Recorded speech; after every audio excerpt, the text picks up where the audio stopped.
Hello and welcome to Mission Alive. I've talked about smile and how important it is to smile in our life, and I've talked about losing someone you love. And so at the moment, it's hard for me to smile. It's hard for me to light up my eyes because just recently, the only sister I ever had died. For 2 weeks, she laid on her bed, just being there. For the first week, nodding or shaking her head or lifting her eyes a little bit when somebody came in, when her children came in and said, "I'm here, Mum." When I asked her if she wanted water, and she'd have a little bit of water. In the second week, just lying there, just drinking the water that she was given but not showing any sign. And then she just stopped breathing.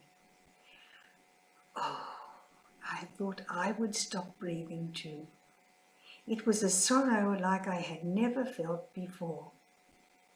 My father had died, and I was upset about that because he was such a wonderful man and not so old, really. My mother died, and she was so ready to go to God. She kept saying to me, "When will he come? When will he come?"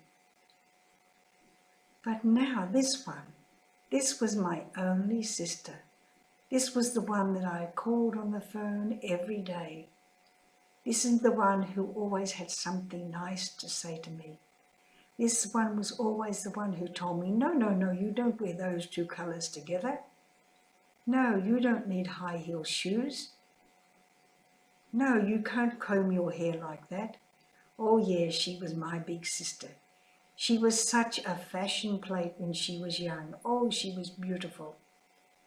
That was her quality. Her quality was beauty and showing off that beauty to give joy to others in her beauty. She was always kind and good to me, letting me wear her lovely clothes that would never really fit, so I didn't wear them. She was good taking me out to buy clothes when special occasions were coming up in my life before I became a sister. Shoes, dresses, hats, everything had to match. We had gone to school together. When I was small, just 4 years old, and she was just 5, and we went off to school together to start school, I cried and cried and cried all the way. When we got to the big street of Gardeners Road, there was always a traffic policeman there, putting his hand up to stop the traffic, moving his hand to move the traffic. Stopping because there were children to cross the road, so everybody would stop and the children would go across.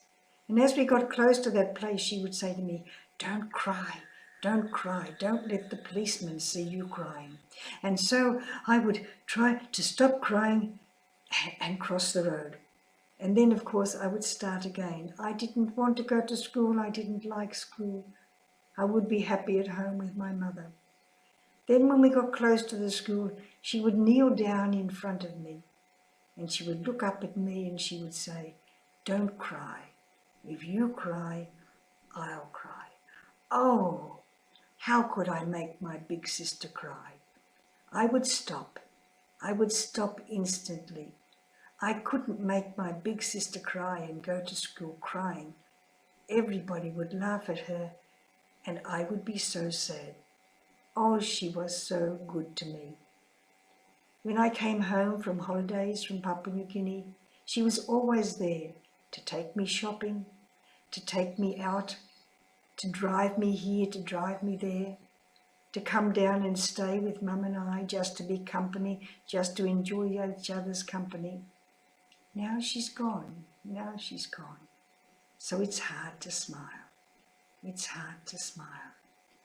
But I know that she has gone to the God that she loved, the God that she served, that the God she did so much for. Eucharistic minister, teacher in state schools for religious education, mother of 5, taking everybody to basketball, everybody to netball, everybody to football, being manager, being coach, being all the things her children wanted her to be. But God has her in his arms. She is now with him. That will lift my sorrow.